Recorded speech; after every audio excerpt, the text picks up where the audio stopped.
बिस्मिल्लाहिर्रहमानिर्रहीम। अस्सलामु अलैकुम वरहमतुल्लाहि वबरकातुहू।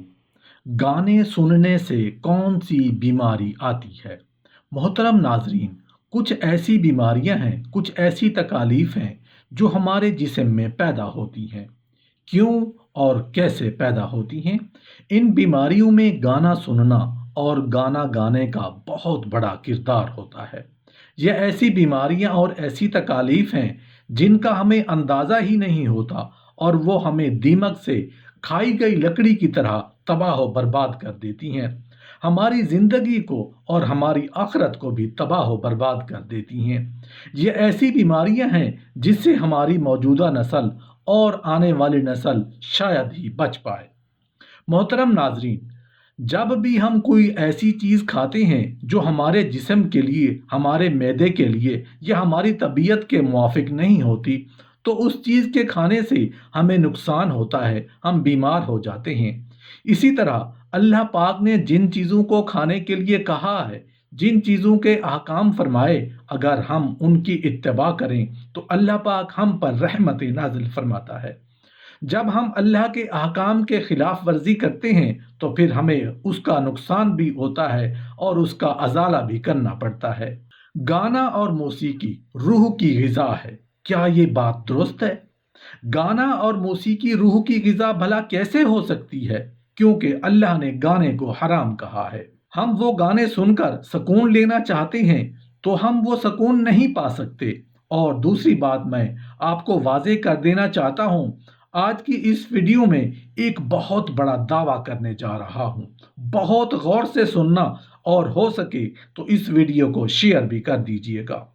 जब भी हम किसी नेक इंसान की तिलावत सुनते हैं, किसी नेक इंसान की नात ख्वानी सुनते हैं, किसी नेक इंसान की गुफ्तगू सुनते हैं, तो उस इंसान के अंदर जो खूबियाँ होती हैं, जो खसूसियात होती हैं, जो वो नेक आमाल करता है, अल्लाह ताला अपनी रहमत कामला से उसकी नेक सिफात सुनने वाले की, देखने वाले की जिंदगी में डाल देता है, जिससे वो नेकी की राह पर चलना शुरू कर देता है।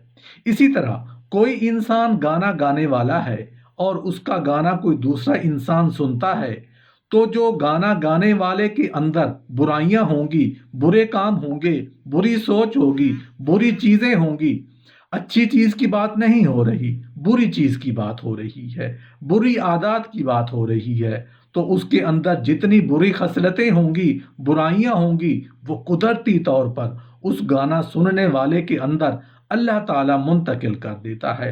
अब सोचने वाली बात है, जब हम गाना सुनते हैं, किसी म्यूजिशियन को सुनते हैं, तो हम खुद समझ सकते हैं, सोच सकते हैं कि जितने म्यूजिशियन हैं उनमें कौन सा कोई नेक अमल हो सकता है। ना उनमें नमाज हो सकती है, ना उनमें सच्चाई हो सकती है, ना उनमें कोई अच्छाई का मादा हो सकता है, तो उनमें तो खुल्लम खुल्ला बुराई ही भरी हुई होती है।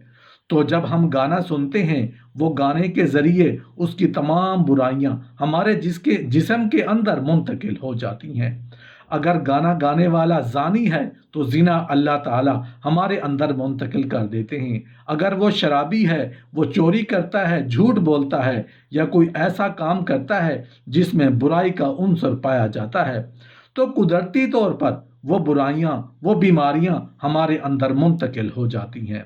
मोहतरम नाजरीन, जिना एक बीमारी है, एक तकलीफ है, शराब पीना एक बीमारी है, गाने सुनना भी एक बीमारी है। जो गाना सुनेगा उसके अंदर शहावत, फहाशी और गुनाहों के असरात ज़रूर आएंगे।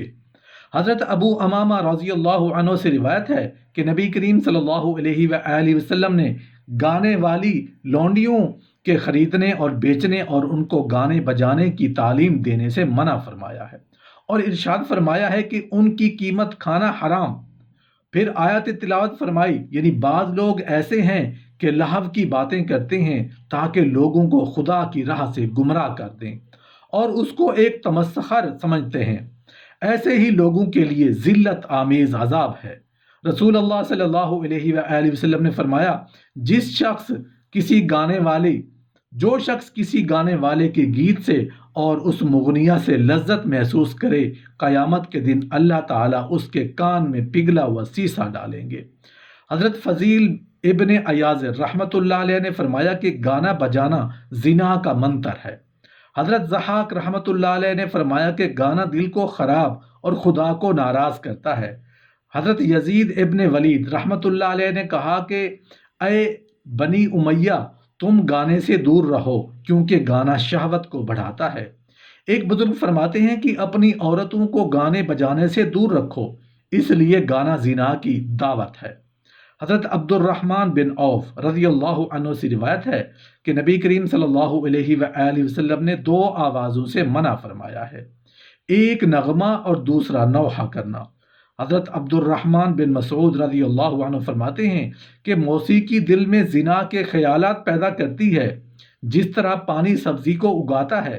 حضرت صفوان ابن امیہ رضی اللہ عنہ سے روایت ہے کہ ایک مرتبہ عمرو بن قرہ نے نبی کریم صلی اللہ علیہ وآلہ وسلم سے فحش گانے کے علاوہ گانے بجانے کی اجازت مانگی۔